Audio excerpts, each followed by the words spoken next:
Mobile টাওয়ারের 17টি battery চুরি করে নিয়ে গেল চোরের দল। ঘটনা শুক্রবার গভীর রাতে বিশ্রামগঞ্জ থানার অন্তর্গত ছেচুরিমাই গ্রাম পঞ্চায়েতের অধীন জাতীয় সড়ক সংলগ্ন রতন দেবনাথের বাড়িতে অবস্থিত এয়ারটেল মোবাইল টাওয়ার থেকে শনিবার বিকেল 5টায় ঘটনাস্থলে বিশ্রামগঞ্জ থানার পুলিশ। জানা যায়, বিশ্রামগঞ্জ থানার অন্তর্গত ছেচুরিমাই এলাকার রতন দেবনাথের বাড়িতে অবস্থিত এয়ারটেল মোবাইল টাওয়ার থেকে 17টি ব্যাটারি চুরি করে নিয়ে যায় চোরের দল।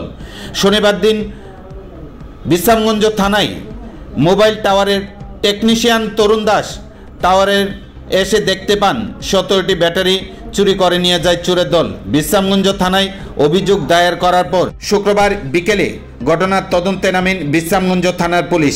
জানা যায়, বিভিন্ন নেশা সামগ্রী সেবন করে থাকা যুবকরা তাদের নেশার টাকার জোগাড় করতে এই সমস্ত চুরির কাণ্ড সংগঠিত করছে বিশ্রামগঞ্জ থানার বিভিন্ন এলাকায়।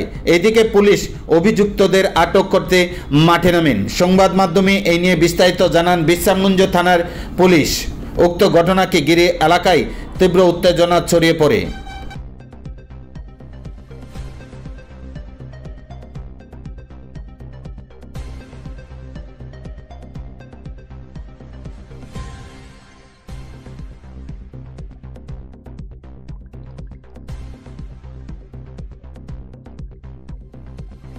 কি হয়েছে এখানে?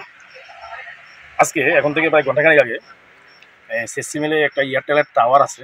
এই টাওয়ারের টেকনিশিয়ান তরুণ দাস আমাদের থানাতে যায়, গিয়ে আমাদেরকে জানায় যে স্যার, আমার এই টাওয়ার থেকে আজকে আমি দেখছি আলুমিনিয়াম এসে টাওয়ার থেকে আলুমিনিয়াম দেখছি স্যার, আমার ব্যাটারি নেই। কটা ব্যাটারি নেই? 17 ব্যাটারি নেই। কোথায় ছিল? ক্যাবিনেটের ভিতরে। ক্যাবিনেট এখানে একটা বড় একটা ঘর আছে, এটা ক্যাবিনেট বলে।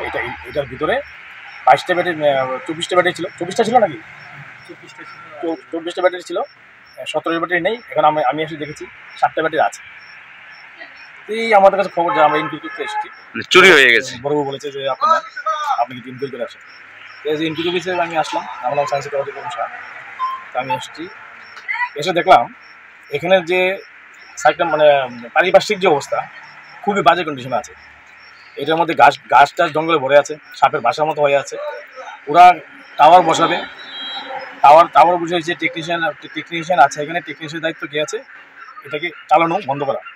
এবং ওই বলছে এখানে কোনো গার্ড নেই, তারা কোনো সিকিউরিটি অ্যারেঞ্জ করে না এখানে আগে থেকে।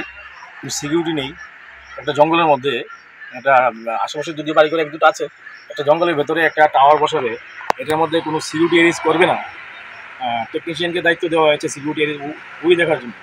ও বলছে স্যার, আমার কাছে 8টা প্রজেক্ট আছে, 8টা আছে প্রজেক্ট, আমি 8 জায়গায় যেতে হয়, আমি কেমন করে বাকিটা কাভার দেবো। ও আজ থেকে 10-12 দিন আগে এসে গেছে এখানে। 10-12 দিনের ভেতরে কী হচ্ছে সে জানে না। কালকে রাত্রে সে যা বললো, কালকে রাত্রে তরুণ দাস থেকে জানতে পারি, কালকে রাত্রে 12টার সময় তার যে মোবাইলের মধ্যে যে জানা গেছে, মোবাইলের মধ্যে জানতে পারছে তার এখানে কি বন্ধ হয়ে গেছে, ফাংশনটা বন্ধ হয়ে গেছে, টাওয়ারের ফাংশন বন্ধ হয়ে গেছে। সে আজকে সকালে এসছে। যে লোকটা টেকনিশিয়ান দেওয়া আছে, সে যদি এখানে দায়িত্ব তাকে দেওয়া হয়ে থাকে, তার দায়িত্ব ছিল তার প্রত্যেকদিন আসাটা। স্যার কিভাবে নিয়েছে ব্যাটারিগুলি? তার আমি এসে এখন যা দেখলাম, যে দেখবো আমরা এটা ইনকুয়ারি চলছে, কিন্তু এদিকে দেখেছি যে পাশে লোহার জালি তার দেওয়া বেড়া আছে, তার কাটা অবস্থায় আছে। তারপর আমরা দেখছি ইনকুয়ারি চালিয়ে যাচ্ছি, দেখি আমরা কি করতে পারি। কত টাকার হবে আনুমানিক 17টা ব্যাটারি? সে তো অ্যাকুরেট রেট বলতে পারে নাই আমাদেরকে। তারপরেও সে 1.5 লাখ 2 লাখ টাকা হবে সে বলেছে, তার থেকে জানতে পেরেছি।